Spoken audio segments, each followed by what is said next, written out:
Killing Civilians, a 36-minute presentation held in the Nelson Lecture Theatre at the Joint Services Command Staff College, Shrivenham, on the 27th of February 2008. The speaker is Dr. Hugo Slim, Director of Corporates for Crisis. He has 20 years' experience in the humanitarian sector as an aid worker, academic consultant and board member. He worked for Save the Children in the UK and the United Nations all over the world, and has published over 60 highly influential papers. In this presentation, he talks about his latest book, Killing Civilians. Dr. Hugo Slim. I'm going to talk about this book, but first of all I want to say that I feel very proud actually as a British person to be able to come to the sort of core of the British military's training and education, and to be able to talk to a force which protects civilians and which has that at the core of its values and practice. So I don't really feel you need this lecture in any way, as it were. But maybe what I could do today in talking to the book is that I could tell you a little bit why I wrote the book, and then talk about the civilian idea and, of course, its rivals. Because one of the reasons I wrote the book is because a lot of people don't agree with the civilian idea. They don't see the distinction, as we know from many wars in history and today. Then I thought I'd just look very briefly at what I look in the book, which is looking at spheres of suffering, so different ways in which civilians suffer, which will not be new to you either. And then I want to look at the core chunk of the middle of the book, which looks at reasons for killing civilians, why people decide to kill civilians, which they do decide to do. And then I want to look at how you make a civilian killing machine, how you create what I call in the book an anti-civilian movement, an anti-civilian killing machine that is able to do that very effectively. And then finally, because of who you are and where we are, the important question which you address anyway from scratch as officers of any kind, of how you create a military machine which cares about and values the idea of civilians and tries not to kill them. Why I wrote the book is relatively simple to explain. When I was a humanitarian worker in the 80s and then teaching humanitarian work in the 90s, the word civilian came to the fore again, particularly around Bosnia and Rwanda and all these terrible places. And the humanitarian community of which I was a part started just very adamantly saying, do not kill civilians, and it's wrong to kill civilians, and civilians should be protected. And they sort of went round wagging their finger all over the world, saying, you're killing civilians, it's illegal to do so, you're morally wrong to do so, you should stop. And of course, in most cases, people didn't stop. They just went on killing civilians, and human rights organizations, humanitarian organizations went on wagging their fingers and saying, stop, it's wrong. And I thought this was a rather futile exercise, and in a sense what we had to do is get behind this endless humanitarian chanting and human rights chanting and ask the question, well, why aren't people stopping? It must be because they don't think it's wrong. They actually think it's the right thing to do, and it works for them, and they're going to go on doing it, and nobody else seems to be able to stop them. So it struck me that it was important, if we were to have a really informed and nuanced and realistic conversation about civilians, we had to look and describe the reasons why people disagreed with the civilian idea, why they rejected it, and why they pursued wars which were not limited, but were limitless in who they could target. So that's really what I tried to do in the book, to get inside the mind of people who rejected this idea so that we could argue with them better and know more certainly why exactly we disagree with them. So that's why I wrote the book. Let me now talk a little bit about the civilian idea, which is in many ways an obvious one. And it is, of course, the idea that in war there are certain categories of people, men, women, unarmed men and women and children, and certain categories of religious and medical professionals who, it is reckoned, should be outside the war and its violence and protected from it. In a sense, this precious group of people, their blood should not be shed. They should be protected and they should be shown mercy. And this is the idea, a very ancient idea, a very resilient idea in human history of limiting violence, of limiting war, so that soldiers largely fight soldiers.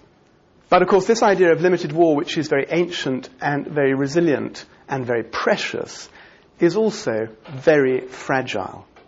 And the moment you start looking historically at war, as many of you have done, you realize that this idea has been broken and dropped regularly in war, and is in fact in most wars a minority idea, a niche idea, which is very easily overridden. And I start the book with a story which is, I think, quite illustrative of this. I was lucky enough, the Canadian government funded me to visit 3 sort of war or post-war areas to listen to people talking about civilians. And one of the places I went to was Liberia, and I went to a little village called Bakadu in Lofa County. And Bakadu today is a beautiful village on a river, and the day I was there, the marketplace was thriving, the mosque was gleaming in the sun, the river was quite low, and school children were walking back home in their pink uniforms through the river after school, and people were doing what they do all over the world. Some were happy, some were sad, some were trading, some were sleeping, whatever. They were being ordinary people. But 16 years before, in 1991, there had been a terrible massacre in Bakadu, which is why I went there.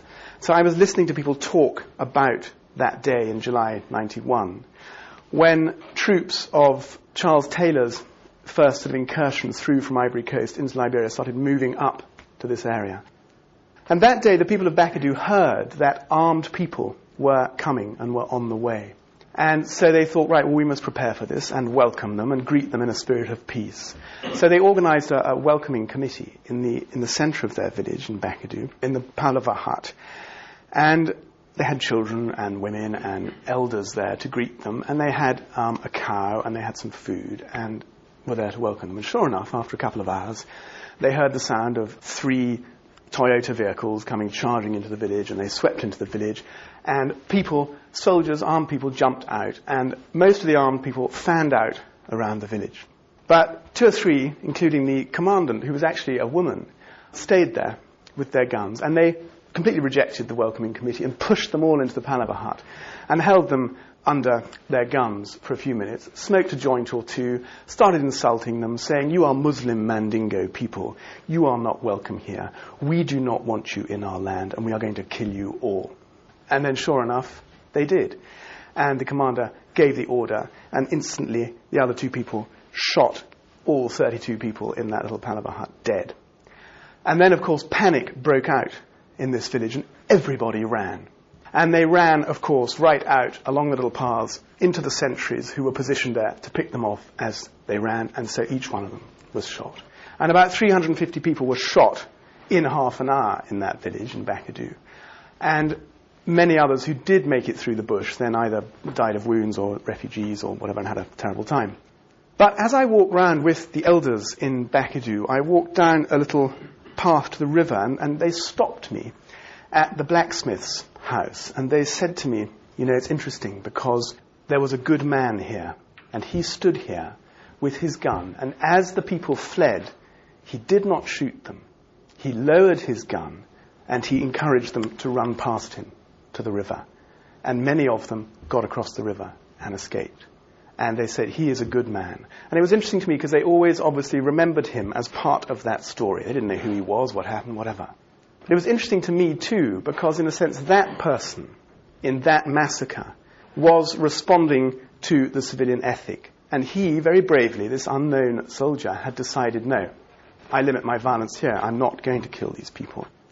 But equally interestingly, he was a minority of 1 that day in a unit of, say, 30 troops or whatever.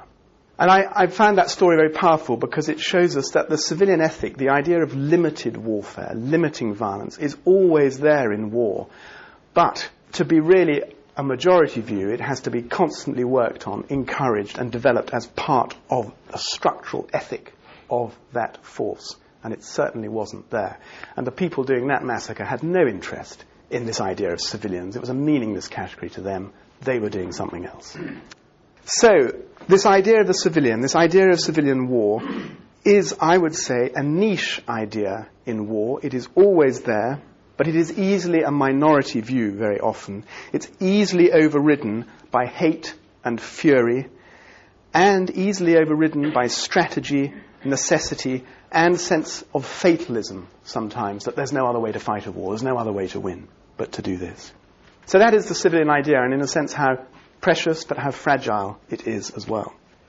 The next part of the book looks at spheres of civilian suffering, and I'll just run through these very quickly. I tried to sort of organise how civilians suffer into 7 main spheres, because, of course, civilians don't just die from being shot. In fact, that's usually the lowest form of suffering and ways of dying for civilians. But many civilians are, first of all, killed by being shot and massacred, as they were in Bakadu, as the Crusaders did in the first sacking of Jerusalem all those years ago, as happened in the Holocaust. And there is always strategy behind that. Every form of suffering is usually driven by a strategy. The second main sphere of suffering, which is also full of strategy in most wars, is, of course, another direct assault on the body, which is rape and sexual violence. And that, even in 410, talking about the rapes in the sack of Rome, St. Augustine described the rape of women in war as an ancient and customary evil, and that was 1,500 years ago. So, this, again, is not something new that happened from the Balkans onwards. We know that. Rape and sexual violence has deliberate strategy behind it very often. It's often a deliberate message of conquest and humiliation. It's often a message to the powerful and the menfolk of another group of people to saying, we have completely conquered you now, because we're actually sowing our seed into your women. Your children are no longer your children, they are ours. And that kind of deliberate rape policy, deep strategy, is common in many wars, and we've seen it in what people call genocidal rape, if you like, in the Balkans, in Rwanda and places. But rape also can be just a policy of pleasure and a sort of carelessness about the population, as you might look at Anthony Beevor's very good descriptions of the Russian rape in Germany and the idea of revenge and pleasure, Another third big form of suffering is spatial suffering, because although people often say that truth is the first casualty of war, very often, if you and I were suddenly civilians in a war, the first casualty would be our space. Because the space which we usually occupy and move around and belong to and are part of is often radically and dramatically changed in war. As you know, civilians sometimes have their space dramatically extended because they become refugees. They flee for miles, hundreds of miles, to a new place. Very often people's space is profoundly circumscribed by curfews, checkpoints, whatever. You look at the classic cases, very often the spatial confinement in Palestinian territories at the moment. But Liberian checkpoints, all African walls, all wars. The British built something extraordinary like 6,000 kilometers of wall in the Boer War to contain people's space. The biggest wall at the moment is not the Israeli wall, it's the Moroccan wall, which is, a very deeply strategic bit of spatial planning around reconquest of the Sahrawi areas and the division of those people from beyond the Moroccan state. So, spatial suffering is another key area. Impoverishment then happens. Usually, when your space changes, your options change, you get very poor very quickly. And that is disastrous because it leads to the fifth sphere, which is famine and disease. Most civilians who die in war die from famine and disease, not from bullets and cold steel. And then there is emotional suffering, the extraordinary suffering of loss and tragedy and trauma, distress. And then, of course, there is post-war suffering, because civilian populations suffer from war after it has ended, not just because they tread on unexploded ordnance, but also because of the opportunity costs of that war. Children who were not vaccinated, so who die of diseases they needn't have died of after the war. Children who were not educated, and so have their life chances considerably lessened after the war. Examples like that of post-war suffering. The next part of the book tries to bite the bullet and looks at reasons for killing civilians. And I remember when I was typing up this section, I was sitting in my flat in Geneva, and my wife was writing her novel next door, and I was writing my book. She came through to offer me a coffee, and on my screen she just saw section 3, reasons for killing civilians, and I was sort of sitting there. And she thought, you can't have reasons for killing civilians. Surely there are no reasons. But the whole point is that there are reasons, and that people deliberately decide to do it. They have meetings in rooms like this. They call each other on mobile phones. They send emails. They go for walks in the garden, holding each other's hands, saying, well, this is what we're going to do now. And we're going to do it. And I'm asking you to do it. And they have reasons. And I came up with a spectrum of what I called anti-civilian ideologies, looking from the most extreme part of the spectrum, if you like, on this side, at genocidal ideologies. So that's sort of reading Hitler's reasoning in Mein Kampf, or extreme Hutu reasoning around Rwandan genocide. Looking at genocidal reasons. We're going to kill civilians because they're not civilians, they've got to go, they're a bacillus in our body politic, whatever. That's why we're going to kill them. and we'll kill all of them in genocidal thinking. You then have, moving along, different ideas of sort of power, dominance, and subjugation, a sort of Genghis Khan logic. Everyone must show me deference because I am the great warrior, the great man. And this, you get this logic in some African political thinking too. You must defer to me, and if you don't, I will kill you all to make you defer, and then you will defer to me. And that's a sort of Genghis Khan logic that you get.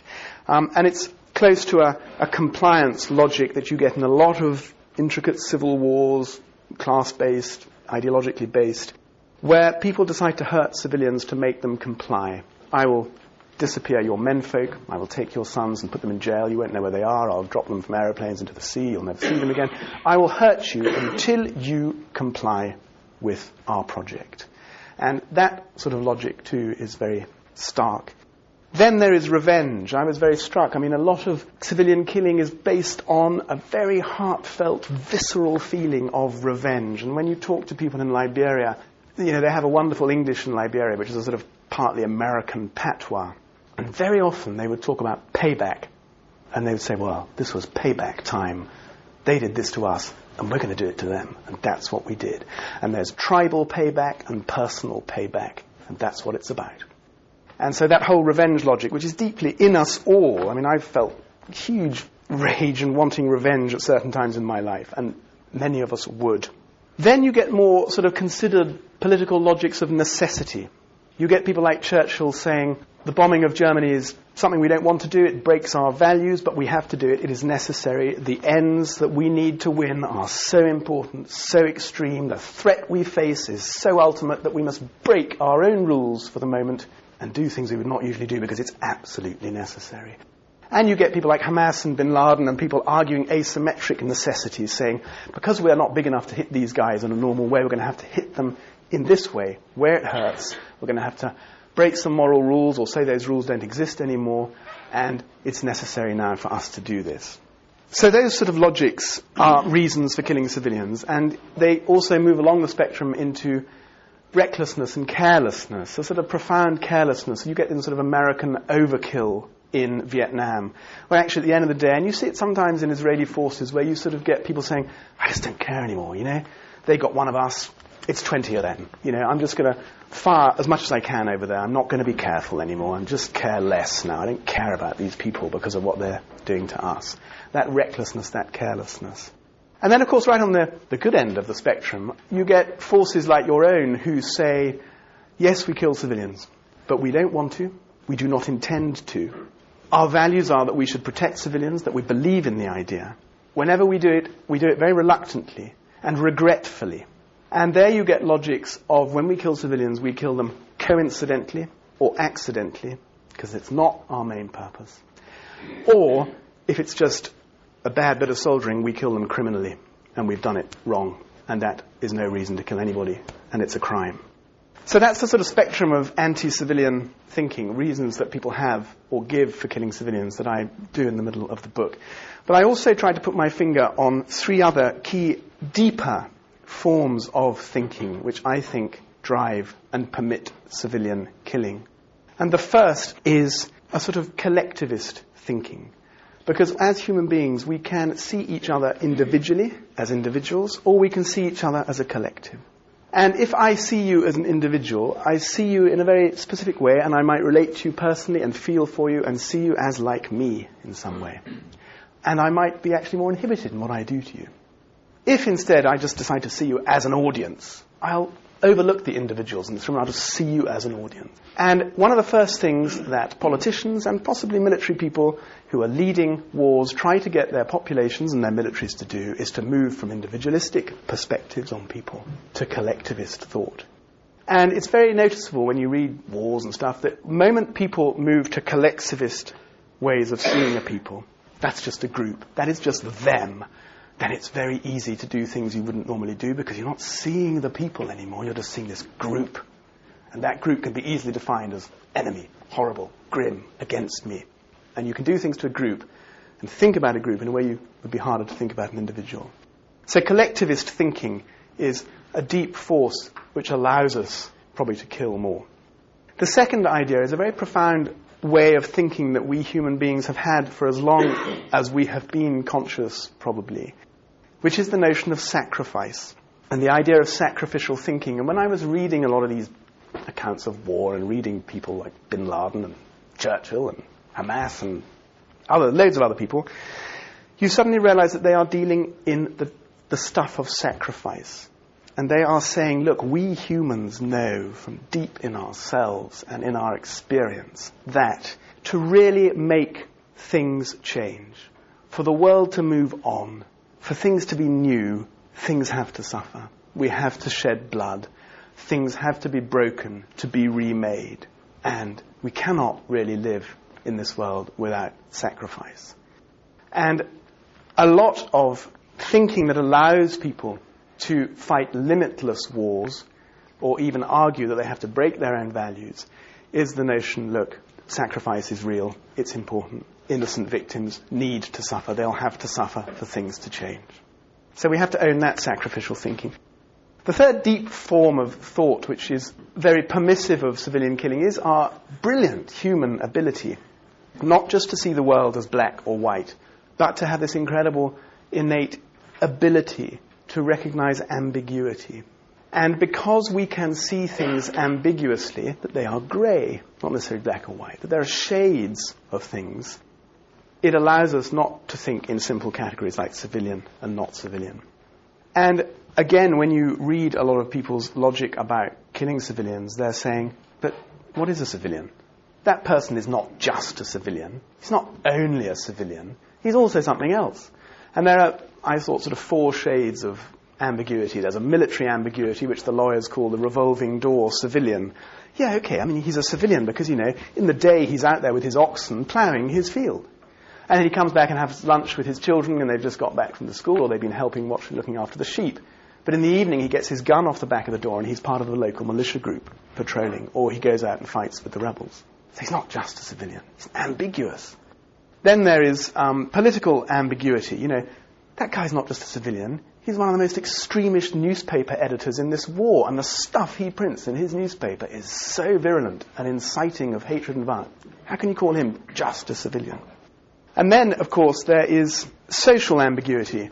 Yeah, okay, she's a girl, she's unarmed, but she happens to be the girlfriend of the chief of police in this place, and she's a bad thing. And then there is economic ambiguity. And there's a famous case from the Civil War in Colombia of a paramilitary leader called Castano.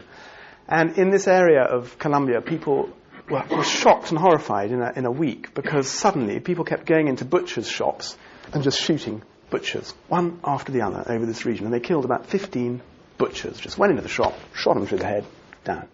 And then Castano suddenly appeared and gave an interview to Human Rights Watch, and he said, I gather people are wondering why I'm shooting the butchers in this area. Well, of course I'm shooting the butchers. They're hugely implicated in the war.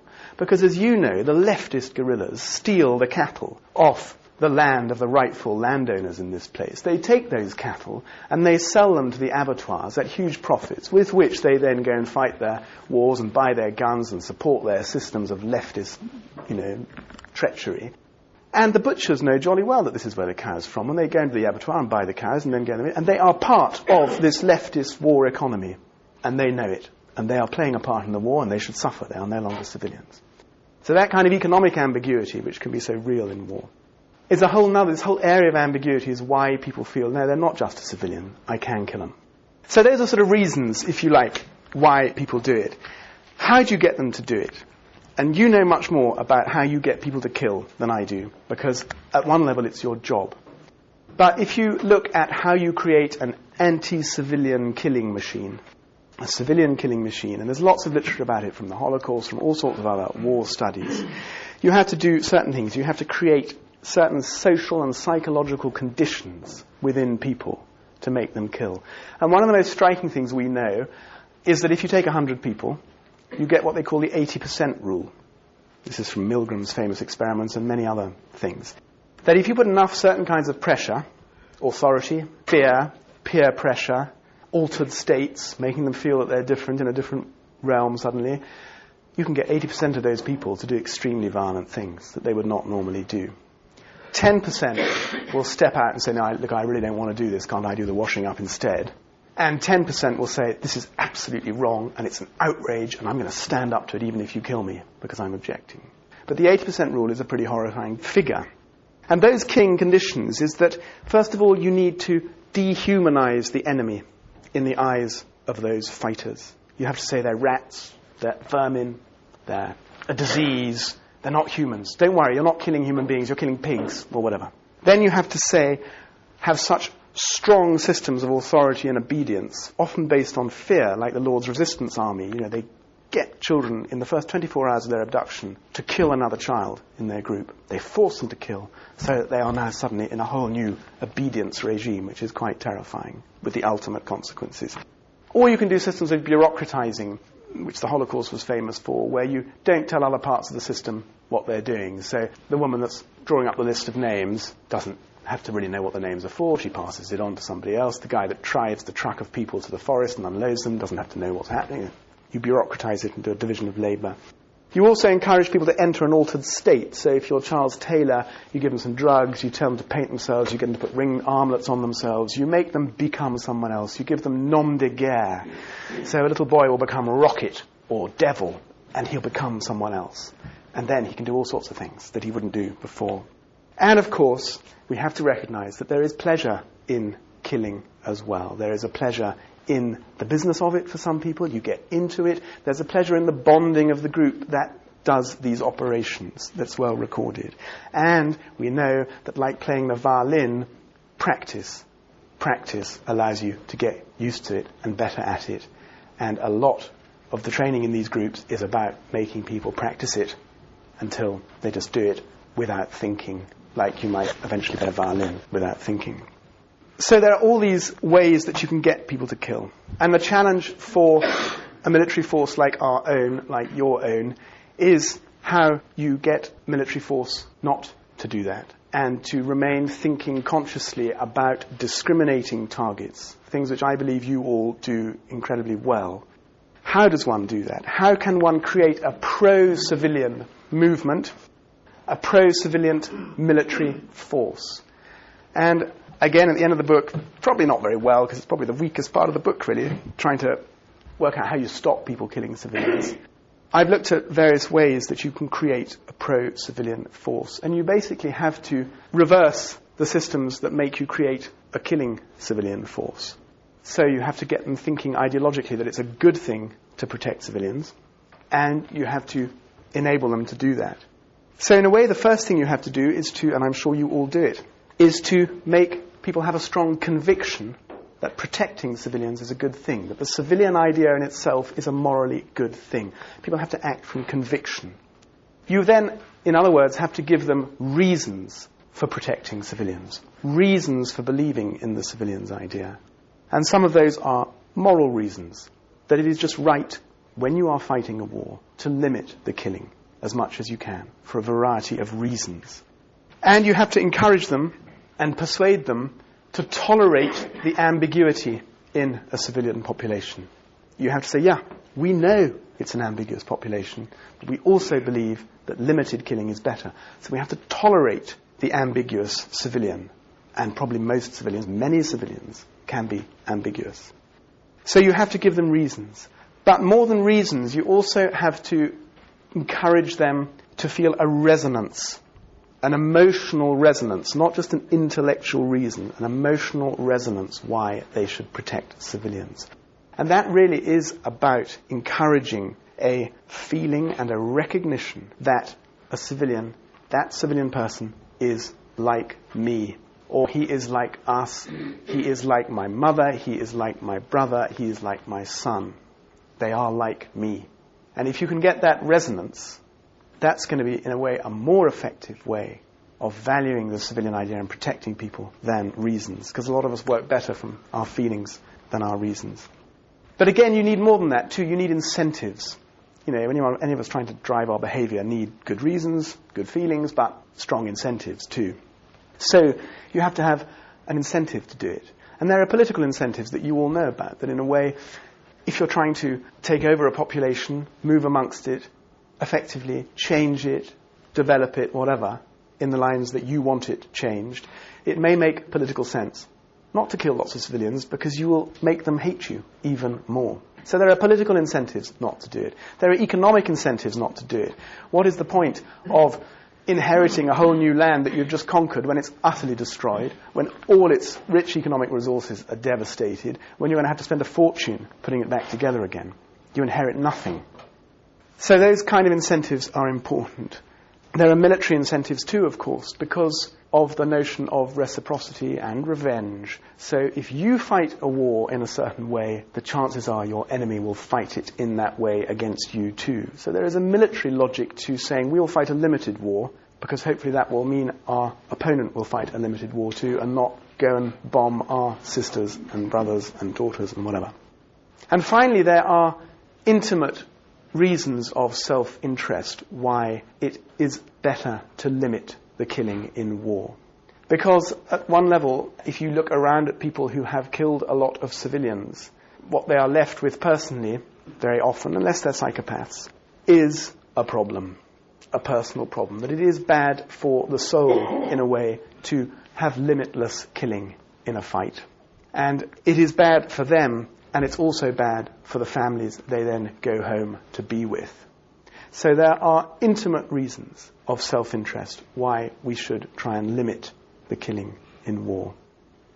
And finally, I think if we're ever going to really deal with the problem of limiting violence in a society and in a war, it's really about a political contract. I am really lucky to live in Britain and in a society where you, my military forces, do not feel you can kill me at any time. There are so many people who don't live in that society. If you are a Sudanese person, you have no guarantee whatsoever that your government military forces will not kill you. Now, how is that contract, that violence contract that you and I have in our society, how was that made and shaped? How is it that I, as a civilian, as part of the British population, have sufficient, in a sense, contract and power with you guys that you won't kill me if the government decides that it actually wants to use violence in our politics, so go and clear out that lot because they're not with us. That takes a long struggle of shaping a political contract around violence in a society, where the people of that society manage to get enough power to hold those in the state who have weapons accountable for how they use that weapons. That is the struggle of state formation. That is the political struggle of democracy. And the tragedy of so many wars around the world today, and in our own European history and our British history, is that they are a struggle to shape that contract. And so there must be a movement of rights and a global and national movement of civilians arguing for their rights against those in society who control and have a monopoly on violence. And that political contract, at the end of the day, is what will mean that civilians are protected. Dr. Slim was asked this question. In current conflicts, many of our adversaries deliberately exploit the advantage of civilian ambiguity. Where do we find the universal paradigm of who is a civilian and who isn't? It's really hard, and I mean, I don't resolve that in the book. I think this is an area of real life, of real judgments, of daily judgments. I'm not sure there is a paradigm. 2 points there. What I would say is when people choose to fight a war which they fight deliberately exploiting an advantage of civilian ambiguity, I think they have to take at least 50%, if not more, moral responsibility for the casualties that emerge around someone trying to fight back against a posture of that kind. The Israelis have argued this regularly about fighting people in their neck of the woods, that if someone chooses to fight like that, they must bear the moral responsibility for excess killings that happen as much, probably more, than Israeli targeting questions. So I think they are breaching the ethic as much as, as you say they are. The second point about the definition of a civilian, wouldn't it be lovely if we had this paradigm that was so clear, but, the world's not like that, as we know. This is why I'm able to get paid to write books like that, and that sort of thing. But there is no positive definition of a civilian in the Geneva Conventions. There is only a negative definition, as you will know. There is only a few places where it says a civilian is any person who is not a member of the armed forces, blah, blah, blah, blah, blah. So nobody defines what a civilian is. They just sort of say, well, it isn't that. But there is this whole question of direct participation. So there is this whole clause that came really also in the additional protocol very strongly in the 70s, But you lose your civilian status the moment you take direct participation in hostilities. But then, of course, you have a lot of lawyers having a really tricky time about defining direct participation, because does it extend over time? So if it's that farmer, can I only kill him when he's got his gun out, or can I tip up early in the morning when he's ploughing and kill him then as well, because he's the same person anyway? Is there a temporal distinction? All those things, and that is really very difficult. And I wouldn't be surprised. I think a lot of you feel this pressure and probably feel it's time for new bits of paper which try and clarify that more. And I know that ICRC in Geneva is leading a process looking at direct participation with an expert group, which I'm sure the Brits are part of, to see if there are ways we can clarify more positive definitions of civilians. But it's tough. It's really tough for you.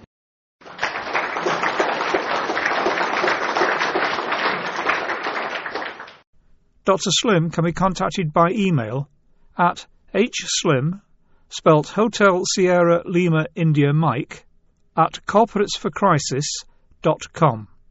Please note that the views expressed in this presentation are entirely and solely those of the presenter and do not necessarily reflect official thinking and policy of either Her Majesty's Government or the Ministry of Defence.